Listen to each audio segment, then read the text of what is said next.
आज हम specially PWD student की बात करेंगे जो कि निमसेट के लिए वो लोग सोच रहे हैं और वो ऐसा सोच रहे हैं कि मेरा मैथ उतना अच्छा नहीं है और मैं उतना अच्छा परफॉर्म नहीं कर पाऊँगा जिससे मुझे एनआईटी नहीं मिलेगी। तो मैं पहले देखो उनका कन्फ्यूज़न दूर कर रहा हूँ कि जो पीडब्ल्यूडी से होते हैं तो इनका क्या होता है ना, इनका जो सीट होता है वो रिज़र्व होता है, इनके सीट में कोई दूसरा नहीं आता। ये फ़ायदा है पीडब्ल्यूडी का। तो पीडब्ल्यूडी अगर आप हो तो उसका एडवांटेज आप लो, क्योंकि अगर गवर्नमेंट दे रही है उसकी फैसिलिटी कि आपको 2 सीट यहाँ पे रिजर्व है, 3 सीट आपको रिजर्व है, तो आप उसकी आराम से फ़ायदा ले सकते हैं। लेकिन ज़्यादातर लोगों को पता नहीं होता। वो सोचते हैं कि जब मेरा जो पीडब्ल्यूडी, मान लो कोई पीडब्ल्यूडी है, कोई ऐसा स्टूडेंट, हालांकि मुझे मतलब ऐसे मैं बस इन्फॉर्मेशन दे रहा हूँ, मेरा ऐसा इंटेंशन नहीं है कि पीडब्ल्यूडी बोल के किसी को मैं उसका मतलब उसको जैसा फील कराऊँ कि उसे ख़राब लग रहा है। तो ओवरऑल ये है कि अगर कोई पीडब्ल्यूडी है और वो लगता है कि मेरी जो मैथ है उतनी अच्छी नहीं है, मैं कैसे एग्ज़ाम दूंगा, या फिर जो मेरी इंग्लिश है उतनी अच्छी नहीं है, या फिर मेरी रीजनिंग बढ़िया नहीं है, तो देखो बहुत अच्छा नहीं है, कोई दिक्कत नहीं है, लेकिन आप कुछ अच्छा कर सकते हो ना। ऐसा नहीं कि आप एकदम करोगे ही नहीं, कुछ तो पढ़ोगे, कुछ तो करोगे, कुछ क्वेश्चन तो सही करोगे। मैं कह रहा हूँ कि आपके पास मैथ के 50 क्वेश्चन है, जो नॉर्मल सब लोग 25 to 30 सही करते हैं तो जाके कोई मतलब एनआईटी मिलना शुरू होता है, अगर लेवल अच्छे लेवल के क्वेश्चन हो तब। और अगर थोड़े मीडियम या फिर लो लेवल के क्वेश्चन हो तो आप 40+ क्वेश्चन करने होते हैं। ये मतलब वेरी करता है कि लेवल क्या है उस पेपर का, तो ये ऐसा चांस होता है। तो अगर आप हम मान के चल रहे हैं कि ये लोग कितना कर रहे हैं, 30 क्वेश्चन पे आपको सबको एनआईटी मिल रही है, सबसे नीचे को कोई एनआईटी मिल रही है, तो मैं आपको 100% दावा कर सकता हूँ अगर आपने 15 से 20 क्वेश्चन आपने सही कर दिया है तो मैथ का बस आपका एनआईटी मिल जाएगा। बाकी रीजनिंग तो आप कुछ तो सही करेंगे ही, कंप्यूटर का कुछ पॉइंट तो सही करेंगे ही, तो आपको 100% मैं बता रहा हूँ ना, कोई ना कोई एनआईटी अच्छा एनआईटी मिल जाएगा। एग्जाम्पल के मैं बता रहा हूँ, एक मेरा दोस्त था, पीडब्ल्यूडी था, वो मेरे साथ तैयारी किया था और उसकी जो निमसेट में रैंक आई थी वो रैंक थी एग्जैक्ट तो नहीं पता है, लेकिन 500+ समथिंग था, 600 के नीचे ही था। इसका इतना रैंक था, और रैंक इतना था फिर भी उसको जो कॉलेज मिला था, पता है कौन सी मिला था कॉलेज उसे मिला था एनआईटी त्रिची।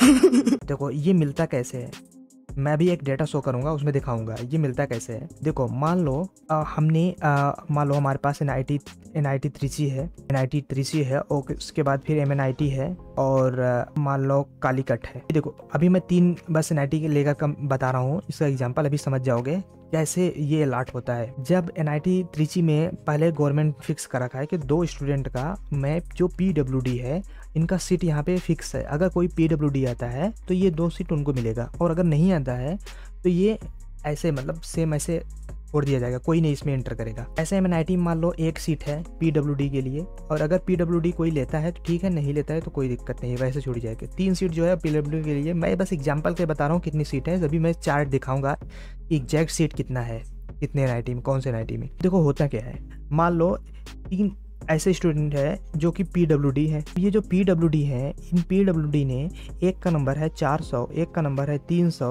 और एक का नंबर है 100, और एक का नंबर है 0। ये 4 मान लो 4 स्टूडेंट इसमें स्टूडेंट है जो पीडब्ल्यूडी है। तो ये नंबर के हिसाब से उस रैंक आएंगे। रैंक मैंने ले चल रहा, अभी समझ रहे हो कि ये नंबर ही है इनके पास, ये चारों के पास नंबर है। जो 2 थे उन्होंने क्या किया कि उन्होंने बोल दिया कि मुझे एमएनआईटी चाहिए। 2 ने प्रेफरेंस दे दिया, जिसका नंबर 400 था और एक जिसका नंबर 0 था। अब एमएनआईटी चेक करेगा कि मेरे पास पीडब्ल्यूडी के कितने ऐसे सीट है जो कि रिजर्व है, तो केवल 1 सीट है, तो ये चेक करेगा इन 1 सीट में कितने ऐसे स्टूडेंट जो पीडब्ल्यूडी से मेरे पास आए हैं, तो चेक करेगा कि 2 स्टूडेंट है, तो 2 स्टूडेंट में देखेगा कि ऐसे कौन से हैं जिसका सबसे अच्छा नंबर है, तो ये 400 वाले का अच्छा नंबर है, तो ये 400 इसको दे देगा। लेकिन ये 0 वाला, अब 0 वाला कहाँ जाएगा, क्योंकि जब हम कॉलेज का प्रेफरेंस देते हैं तो कैसे देते हैं, मान लो हमने एनआईटी त्रिची पहले कर दिया, फिर एमएनआईटी कर दिया, फिर उसके बाद क्या कालीकट कर दिया, तो ये मैंने प्रेफरेंस दिया था क्या एनआईटी का, तो फर्स्ट पे इसको दिया था, सेकंड पे इसको, थर्ड पे इसको। अब मान लो चारों जो आए हैं, ये चारों क्या किए, यहाँ बोल दिया कि 4 पहले सेम ही प्रेफरेंस ऐसे चारों ये दिए हैं जो पीडब्ल्यूडी हैं, तो ये एनआईटी त्रिची चेक करेगा कि मेरे पास कितने पीडब्ल्यूडी वाले हैं रिजर्व सीट, तो देखेगा मेरे पास 2 रिजर्व सीट है, तो सबसे पहले जो सबसे अच्छा नंबर होगा इसको और इसको ये अलाट कर देगा। जैसे इनको अलाट हुआ उसके बाद ये चेक करेगा अभी भी मेरे पास और कोई नंबर है क्या, नहीं है, क्योंकि 2 ही सीट था। तो ये बोलेगा कि इसके नीचे वाले एनआईटी में जो काउंसलिंग वाला करा रहा होगा जो एनआईटी, वो बोलेगा नीचे वाले एनआईटी में चेक कर लो। एनआईटी नीचे वाले में आएगा तो उसने देखा कि एक है, एक जो है 300 नंबर वाले को दे देगा। कालीकट में आएगा, देखेगा 3 है एनआईटी, तो ये जो 0 नंबर पाया था इसको दे देगा। अब ये मैटर नहीं रखता कि आपने 0 नंबर पाया, इवन कि आपने -5 नंबर पा गए फिर भी आपको एनआईटी मिल जाएगी, क्योंकि आपकी सीट वहाँ पे रिजर्व है और आपसे अच्छा कोई नंबर नहीं लाया है।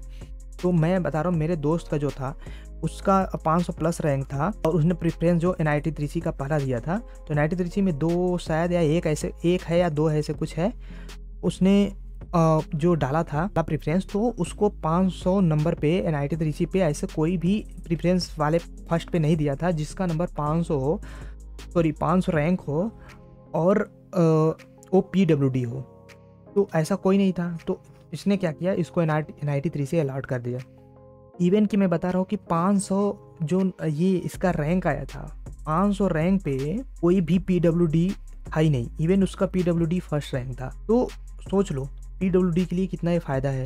तो ओवरऑल मैं ये बता रहा हूँ कि जो पीडब्ल्यूडी वाले स्टूडेंट हैं, ऐसा ना सोचे कि मेरा मैथ अच्छा नहीं है या फिर मैं उतना सही नहीं हूँ कोई सब्जेक्ट में, बस आप अच्छे से तैयारी करिए और मेहनत से एग्ज़ाम दीजिए। अगर सब कुछ अच्छा रहा हो तो आपको एनआईटी त्रिची भी मिल सकता है, आपको इलाहाबाद भी मिल सकता है, कोई भी एनआईटी मिल सकता है। देखो ये मैं एक सीट निकाला हूँ जो कि मेंटेन बनाया हूँ, मैं इसे खुद बनाया हूँ, मेंटेन किया हूँ, जिसमें डेटा दिखा रहा है कि कितने ऐसे सीट रिजर्व हैं पीडब्ल्यूडी के लिए, बाकी और सबके लिए इसमें दिया है, लेकिन अब मैं स्पेशली पीडब्ल्यूडी की बात कर रहा हूँ। तो देखो ये जनरल की वाला कैटेगरी है, ये जनरल की जो कैटेगरी है यहाँ पे, इसमें अगर अगरतला में देखोगे तो यहाँ 0 है, ठीक है, लेकिन इलाहाबाद में देखो तो 2 रिजर्व है, भोपाल में है, कालीकट में है, जमशेदपुर में है, कुरुक्षेत्र में है, रायपुर में है, सूरतकल में है, त्रिची में देखो 2 है, उसके बाद फिर वारंगल में है, कुरुक्षेत्र में है। मतलब टोटल कितने हैं, 15 ऐसे सीट है जो कि पीडब्ल्यूडी के लिए रिजर्व है। किसके लिए, ये जनरल के लिए। अब देखना ओबीसी के लिए कहाँ है, ओबीसी पीडब्ल्यूडी ये है,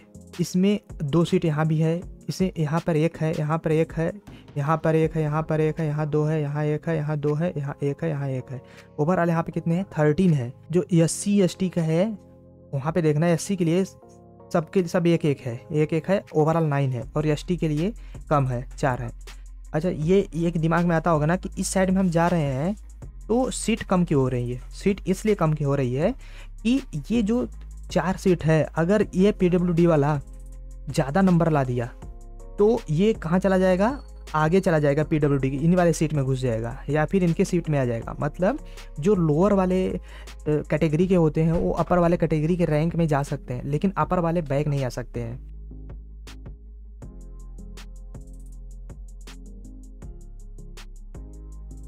फॉर एग्जाम्पल ऐसे समझ सकते हो कि देखो ये जनरल की 13 जो सीट है यहाँ पे रिजर्व है। अगर कोई ओबीसी अच्छा नंबर, मान लो उसने फर्स्ट रैंक आ गया उसका, किसका, ओबीसी का, तो ये आज अगर उसने कह दिया मुझे अगरतला चाहिए, उसने अगरतला ले लिया, 12 ही बचेंगे। क्यों, क्योंकि एक ओबीसी वाला यहाँ पे आ गया। अब सोचो कि ओबीसी वाला 13 के 13 यहाँ पे आ गए, तो जनरल का यहाँ पे 0 हो जाएगा, सब हट जाएंगे जनरल। यहाँ पे ऐसा ये रिजर्व होता है, मतलब पीछे से आगे आ सकते हैं लेकिन आगे से पीछे नहीं जा सकते। जो अपर कास्ट है ऐसा आ सकते हैं और उसका उल्टा नहीं हो सकता। हालांकि ये जो है ये मुद्दे उतना अच्छा नहीं लगता कि गवर्नमेंट ये जो इस तरीके से वेरिएशन रखती है लोगों के बीच में, मुझे ये उतना सही नहीं लगता। फिर भी ठीक है, जो कर रहे हैं जैसा गवर्नमेंट है उसके हिसाब से मुझे चलना पड़ेगा हम सबको, सब लोगों को, और उसके अकॉर्डिंग करो, सब कुछ अच्छा होगा। बस ये ओवरऑल मुझे था कि पीडब्ल्यूडी के लिए मुझे बताना था, मैंने ये बता दिया। अब आपके ऊपर है, आप अगर जो करना चाहिए आप कर सकते हैं।